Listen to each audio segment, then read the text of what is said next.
Hello അസ്സലാമു അലൈക്കും, welcome back to my channel. ഇന്ന് ഞാൻ വന്നിട്ടുള്ളത് നല്ല നാടൻ സ്റ്റൈലിൽ വാഴൻ്റെ ഇലയിൽ പൊള്ളിച്ചെടുത്തിട്ടുള്ള കരിമീൻ്റെ ഒരു റെസിപ്പി ആയിട്ടാണ്. അപ്പോൾ നമുക്ക് ലേറ്റ് ആക്കാതെ വീഡിയോയിലേക്ക് പോവാം. അതിനായി ആദ്യം തന്നെ കരിമീൻ നല്ല ഫ്രഷാക്കി കഴുകിയെടുത്ത് അതിലേക്ക് നല്ല പാകത്തിന് മുളക് പൊടിയും മഞ്ഞൾപ്പൊടിയും ഉപ്പും ചേർത്ത് നന്നാക്കി മാരിനേറ്റ് ചെയ്ത് വെക്കാം. ഇനി നമുക്ക് മസാലക്കൂട്ടുകളിലേക്ക് നോക്കാം. അതിന് വേണ്ടിയിട്ട് ഞാനിവിടെ തക്കാളി, പച്ചമുളക്, ഇഞ്ചി, ഒരു നാരങ്ങ വലുപ്പത്തിലുള്ള പുളി എടുത്തിട്ടുണ്ട്. കൂടാതെ സവാള, ചുവന്നുള്ളി, വെളുത്തുള്ളി എടുത്തിട്ടുണ്ട്. ഇനി നമുക്കിത് അരിഞ്ഞെടുത്ത് വെക്കാം. ഇനി അതിലേക്ക് വേണ്ടിയിട്ടുള്ള വാഴൻ്റെ ഇല ഞാനിവിടെ ഗ്യാസ് സ്റ്റൗവിൽ വെച്ചിട്ട് ഒന്ന് വാട്ടിയെടുക്കുന്നുണ്ട്. വാഴയില രണ്ട് ഭാഗവും നന്നായി കഴുകിയതിന് ശേഷം വേണം വാട്ടിയെടുക്കാൻ വേണ്ടിയിട്ട്. നന്നായി വാടി വന്നതിന് ശേഷം ഇത് നമുക്കൊരു ഭാഗത്തേക്ക് മാറ്റി വെക്കാം. ഇനി നമുക്ക് മാരിനേറ്റ് ചെയ്ത് വെച്ച മീൻ ഒന്ന് പൊരിച്ചെടുക്കാം. അതിന് വേണ്ടിയിട്ട് പാനിലേക്ക് വെളിച്ചെണ്ണ ഒഴിച്ച് മീൻ നന്നായിട്ടൊന്ന് പൊരിച്ചെടുക്കുന്നുണ്ട്.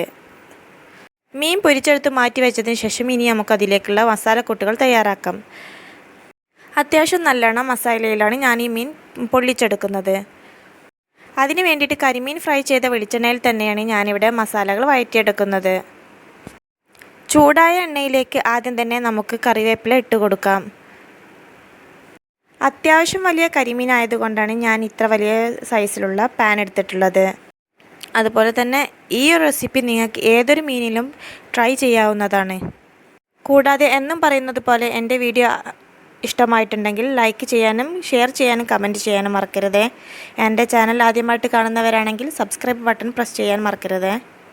ഇനി കറിവേപ്പില ഒന്ന് വഴന്നു വരുമ്പോൾ നമുക്ക് ഇതിലേക്ക് ചുവന്നുള്ളി അരിഞ്ഞത് ചേർത്ത് കൊടുക്കാം. അപ്പോൾ ഒരുപാട് നാളത്തെ ഗ്യാപ്പിന് ശേഷം ഞാൻ ഈ റെസിപ്പി ആയിട്ടാണ് ഞാൻ വീണ്ടും വന്നിട്ടുള്ളത്. എല്ലാവരും ഒന്ന് സപ്പോർട്ട് ചെയ്യണേ.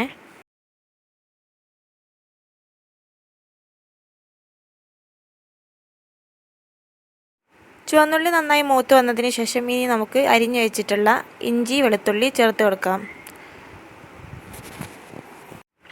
അതിലേക്ക് തന്നെ അരിഞ്ഞു വെച്ചിട്ടുള്ള പച്ചമുളകും ചേർത്ത് കൊടുക്കുന്നുണ്ട്. ഇനി നന്നായി ഇതിൻ്റെ പച്ചമണം മാറുന്നത് വരെ നമുക്കിത് ഇളക്കി കൊടുക്കാം.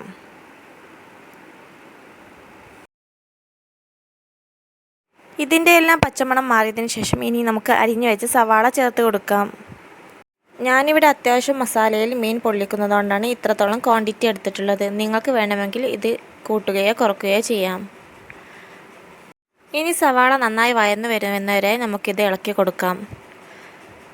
സവാള പെട്ടെന്ന് വഴന്ന് കിട്ടാൻ വേണ്ടിയിട്ട് ഉപ്പ് ചേർത്ത് കൊടുക്കാം.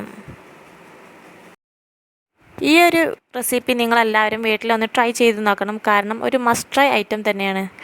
അടിപൊളി ടേസ്റ്റുള്ള ഒരു റെസിപ്പി വീഡിയോ ആണിത്.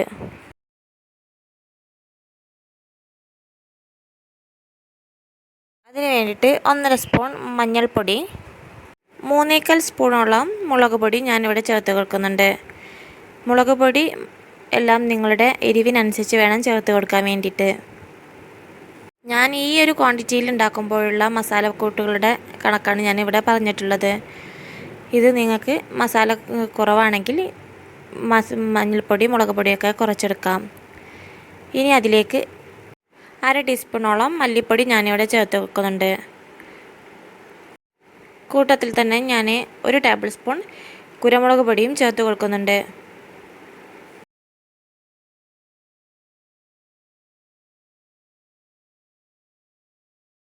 കൂടെ 1/4 സ്പൂണോളം ഞാൻ ഇവിടെ ഗരം മസാലപ്പൊടി ചേർത്ത് കൊടുക്കുന്നുണ്ട്. വീട്ടിലുണ്ടാക്കിയിട്ടുള്ള ഗരം മസാലപ്പൊടിയാണ് ഞാനിവിടെ ചേർത്ത് കൊടുത്തിട്ടുള്ളത്. നല്ലൊരു ഫ്ലേവർ കിട്ടാൻ വേണ്ടിയിട്ടാണ് അങ്ങനെ ചെയ്തിട്ടുള്ളത്.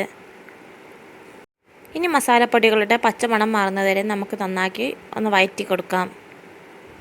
ഇനി ഇതിൻ്റെ എല്ലാം പച്ചമണം മാറിയതിന് ശേഷം തക്കാളി ചേർത്ത് കൊടുത്ത് നന്നാക്കി ഒന്ന് വഴറ്റിയെടുക്കുന്നുണ്ട്. കുറച്ച് തക്കാളി ഞാനിവിടെ വട്ടത്തിൽ കനം കുറച്ച് അരിഞ്ഞു വെച്ചിട്ടുണ്ട്. ഇത് വാഴയിൽ പൊതിഞ്ഞ് വെക്കുമ്പോൾ വെക്കാനുള്ളതാണ്.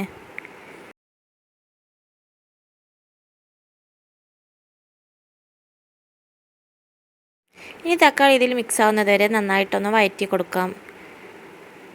തക്കാളിയെല്ലാം നന്നായിട്ട് വെന്ത് വന്ന് നല്ല പേസ്റ്റ് രൂപത്തിൽ വരുന്നത് വരെ നമുക്കിത് വഴറ്റി കൊടുക്കണം. തക്കാളി നന്നായി വെന്ത് വരാൻ വേണ്ടിയിട്ട് നമുക്കിത് അടച്ചു വെച്ച് വേവിക്കാം. തക്കാളി കുക്കാവുന്ന ഈ ഒരു സമയത്ത് നമുക്ക് മാറ്റി വെച്ചിട്ടുള്ള പുളി ഇത്തിരി വെള്ളത്തിൽ ഒന്ന് പിഴിഞ്ഞ് ഇതിലേക്ക് ചേർത്ത് കൊടുക്കണം. ഞാൻ വീഡിയോയിൽ കാണിക്കാൻ വിട്ടുപോയതാണ്. മസാല ഇവിടെ വെന്ത് വന്നിട്ടുണ്ട്. ഇനി നമുക്ക് വാഴയിൽ വെച്ച് പൊള്ളിക്കാൻ വേണ്ടിയിട്ടുള്ള റെഡിയാക്കിയെടുക്കാം. വഴറ്റി വെച്ച വാഴയിലേക്ക് ഇനി നമുക്ക് തയ്യാറാക്കി വെച്ചിട്ടുള്ള മസാലക്കൂട്ട് ഒന്ന് സ്പ്രെഡ് ചെയ്ത് കൊടുക്കാം. എല്ലാ ഭാഗത്തേക്കും എത്തുന്ന രീതിയിൽ വേണം ഇതൊന്ന് സ്പ്രെഡ് ചെയ്ത് കൊടുക്കാൻ. മീനിൻ്റെ എല്ലാ ഭാഗത്തേക്കും ഇത് എത്തുന്ന രീതിയിൽ വേണം ഇത് സ്പ്രെഡ് ചെയ്ത് കൊടുക്കാൻ വേണ്ടിയിട്ട്.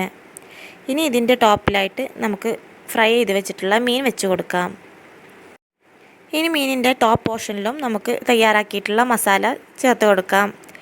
മസാല ചേർത്ത് എല്ലാ ഭാഗത്തും എത്തുന്ന രീതിയിൽ ഒന്ന് സ്പ്രെഡ് ചെയ്ത് കൊടുത്ത് നമുക്ക് ഈ വാഴയില നന്നായിട്ടൊന്ന് കവർ ചെയ്തെടുക്കണം. വാഴയില കവർ ചെയ്യുന്നതിന് മുമ്പ് ഒരു ഡെക്കറേഷന് വേണ്ടിയിട്ട് ഞാനിവിടെ തക്കാളിയും കട്ട് ചെയ്ത് വെച്ചിട്ടുള്ള തക്കാളിയും കറിവേപ്പിലയും വെച്ച് കൊടുക്കുന്നുണ്ട്. കഴിക്കുന്ന ടേസ്റ്റിൽ മാത്രമല്ലല്ലോ കാര്യം, കാണാനൊരു മൊഞ്ചും വേണ്ടേ. ഇനി ഇത് നന്നായിട്ടൊന്ന് കവർ ചെയ്തെടുക്കണം. മസാലകളൊന്നും പുറത്തേക്ക് വരാത്ത രീതിയിൽ വേണം കവർ ചെയ്തെടുക്കാൻ വേണ്ടിയിട്ട്. ഞാനിവിടെ 2 വാഴയില കൊണ്ടാണ് കവർ ചെയ്തെടുത്തിട്ടുള്ളത്.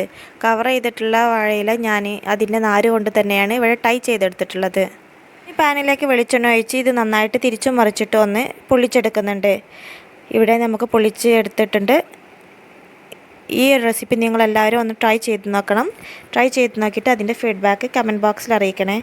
ഇനി അടുത്ത വീഡിയോ ആയിട്ട് വീണ്ടും കാണാം ഇൻഷാ അല്ലാ.